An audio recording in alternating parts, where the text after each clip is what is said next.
Shriman all info media ప్రేక్షకులందరికీ స్వాగతం. గత సంవత్సరంలో పల్నాడు జిల్లా మొట్టమొదటి బాలోత్సవంను అత్యంత వైభవంగా నిర్వహించారు. దీనికి గౌరవ అధ్యక్షులుగా శ్రీ ఎంఎస్కే ప్రసాద్ గారి సారథ్యంలో శ్రీ ఆక్స్ఫర్డ్ రాజారెడ్డి గారు, శ్రీ కట్టా కోటేశ్వరరావు గారు రెండెద్దుల కోడెదుడలై అనేక మంది ఉపాధ్యాయ సభ్యుల సహకారంతో చిన్నారుల నైపుణ్యాల పొలంలో చిరునవ్వుల సేద్యం చేసి ఒక కొత్త పండుగను సృష్టించారు. 5 రకాల పోటీలు నిర్వహిస్తే కొత్త పండుగలను సృష్టించినట్లేనా? అక్కడే పప్పులో కాలేస్తున్నావు. 5 రకాల పోటీలు కాదు, మొత్తం 65 విభాగాల పోటీలు నిర్వహించారు. వాటిల్లో కొన్నిటిని చెబుతాడు విను మరి.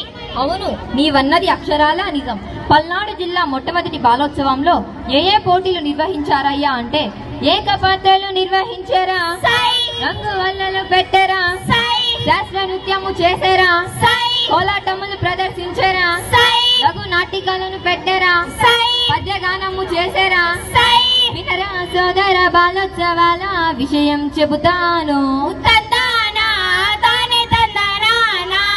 తరికిట జంతారిత బుర్రకల పితామహుడు పద్మశ్రీ కీర్తిశేషులు శ్రీ షేక్ నాజర్ గారి స్ఫూర్తితో బుర్రకథల పోటీలు కూడా నిర్వహించారు, తెలుసా? ఇన్ని పోటీలు నిర్వహిస్తే కనీసం 100 మందైనా ఈ పిల్లల పండుగలో పాల్గొన్నారా? అదిగదిగో, ఈసారి పప్పులో 1 కాలు కాదు 2 కాళ్ళు వేశావు.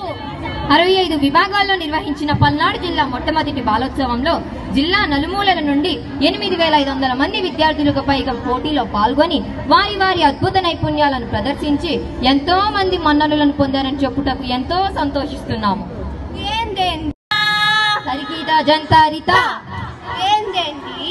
ఇన్ని వేల మంది విద్యార్థులకు, వారిని తీసుకొచ్చిన ఉపాధ్యాయులకు, అతిథులకు, న్యాయ నిర్ణేతలకు కావలసిన భోజనాలు కూడా ఇక్కడ పెడుతున్నారా? అది కూడా రుచికరమైన విందు భోజనమా?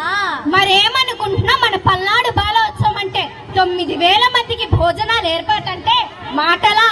అయినా తగ్గేదేలే. ఇది కేవలం ఒకరిద్దరి కృషి మాత్రమే కాదు, ఎందరో దాతలు చిన్నారుల చిరునవ్వులను చూసి మురిసిపోవాలని స్వచ్ఛందంగా భారీ విరాళాలను ఇచ్చి ఈ బృహత్తర కార్యక్రమంలో పాలు పంచుకుంటున్నారు. విద్యార్థుల బాల్యం కేవలం 4 గోడల మధ్య 6 పాఠ్య పుస్తకాలలో 8 పీరియడ్లు చుట్టూ బందీ కాకుండా వారి యొక్క విశేషమైన సృజనాత్మక శక్తిని, యుక్తిని ప్రపంచానికి చాటి చెప్పి వారి యొక్క అద్భుత నైపుణ్యాలను ప్రదర్శిస్తూ కల్మషం లేని చిరునవ్వులను చిందించేలా చేసే వారి మనోవికాసానికి బలమైన పునాదులు వేసే పండుగ ఈ పిల్లల పండుగ, పల్నాడు బాలోత్సవం పండుగ. వామ్మో, దీని వెనుక ఇంత కృషి, ఇందరి మంచి మనుషుల సహాయ సహకారాలు ఉన్నాయా? అవును మరి, చేయి చేయి కలిస్తేనే కదా చప్పట్లవుతాయి. ఎందరో మహానుభావులు సహకరిస్తేనే కదా ఇలాంటి పిల్లల పండుగలు అవుతాయి. అవును, ప్రసిద్ధ గజల్ రచయిత దట్టవర్తి రాజగోపాల్ గారు అన్నట్లు, ఉందో లేదో స్వర్గం నా బాల్యం నాకివ్వు, సర్వస్వం రాసిస్తా నా బాల్యం నాకివ్వు. అలాంటి అందమైన బాల్యం కోసమే ఇందరు పెద్దల కృషి. ఇప్పటికైనా పిల్లలను ఎదగనిద్దాం, వారి ఊహలకు రెక్కలనిద్దాం, పల్నాడు బాలోత్సవాన్ని మునుముందుకు సాగనిద్దాం.